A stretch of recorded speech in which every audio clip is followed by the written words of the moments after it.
Civil प्रक्रिया संहिता 1908 भाग 8। निर्देश, पुनर्विलोकन और पुनरीक्षण। सेक्शन 113। उच्च न्यायालय को निर्देश उन शर्तों और परिसीमाओं के अधीन रहते हुए जो विहित की जाएं, कोई भी न्यायालय मामले का कथन करके उसे उच्च न्यायालय की राय के लिए निर्देशित कर सकेगा और उच्च न्यायालय उस पर ऐसा आदेश कर सकेगा जो वह ठीक समझे। परंतु जहां न्यायालय का ये समाधान हो जाता है कि उसके समक्ष लंबित मामले में किसी अधिनियम, अध्यादेश या विनियम अथवा किसी अधिनियम, अध्यादेश या विनियम में अंतर्विष्ट किसी उपबंध की विधिमान्यता के बारे में ऐसा प्रश्न अंतर्वलित है जिसका अवधारण उस मामले को निपटाने के लिए आवश्यक है और उसकी यह राय है कि ऐसा अधिनियम, अध्यादेश, विनियम या उपबंध अविधिमान्य या अप्रवर्तनशील है, किंतु उस उच्च न्यायालय द्वारा जिसके वह न्यायालय अधीनस्थ है या उच्चतम न्यायालय द्वारा इस प्रकार घोषित नहीं किया गया है, वह न्यायालय अपनी राय और उसके कारणों को उपवर्णित करते हुए मामले का कथन करेगा और उसे उच्च न्यायालय की राय के लिए निर्देशित करेगा। स्पष्टीकरण। इस धारा में विनियम से बंगाल, मुंबई या मद्रास संहिता का कोई विनियम या साधारण खंड अधिनियम 1897 का 10वें या किसी राज्य के साधारण खंड अधिनियम में परिभाषित कोई भी विनियम अभिप्रेत है। सेक्शन 114। पुनर्विलोकन। पूर्वोक्त के अधीन रहते हुए कोई व्यक्ति जो क किसी ऐसे डिक्री या आदेश से जिसकी इस संहिता द्वारा अपील अनुज्ञात है किंतु जिसकी कोई अपील नहीं की गई है, ख किसी ऐसे डिक्री या आदेश से जिसकी इस संहिता द्वारा अपील अनुज्ञात नहीं है, अथवा ग ऐसे विनिश्चय से जो लघुवाद न्यायालय के निर्देश पर किया गया है, अपने को व्यथित मानता है, वह डिक्री पारित करने वाले या आदेश करने वाले न्यायालय से निर्णय के पुनर्विलोकन के लिए आवेदन कर सकेगा और न्यायालय उस पर ऐसा आदेश कर सकेगा जो वह ठीक समझे। सेक्शन 115। पुनरीक्षण।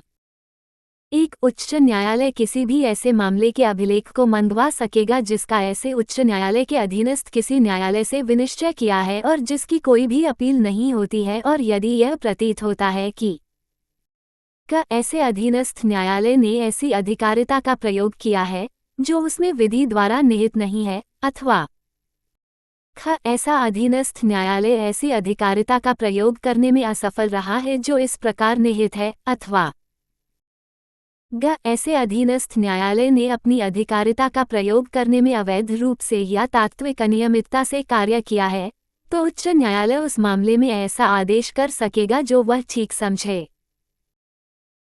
परंतु उच्च न्यायालय किसी वाद या अन्य कार्यवाही के अनुक्रम में इस धारा के अधीन किए गए किसी आदेश में या कोई विवादक विनिश्चय करने वाले किसी आदेश में तभी फेरफार करेगा या उसे उल्टेगा जब ऐसा आदेश यदि वह पुनरीक्षण के लिए आवेदन करने वाले पक्षकार के पक्ष में किया गया होता तो बाद या अन्य कार्यवाही का अंतिम रूप से निपटारा कर देता।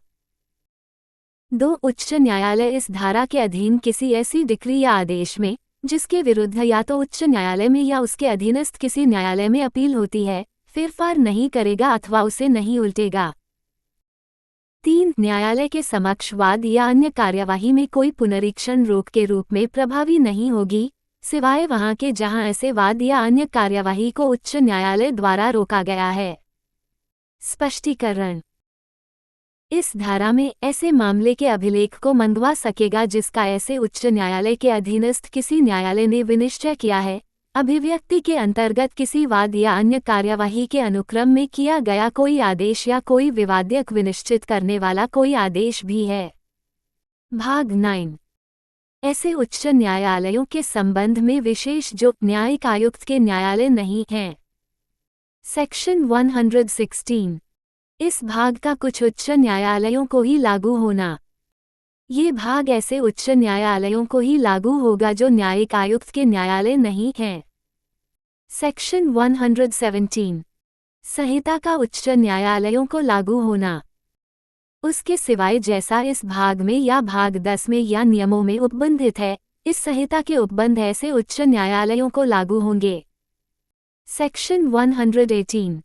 खर्चों के अभिनिश्चय के पूर्व डिक्री का निष्पादन।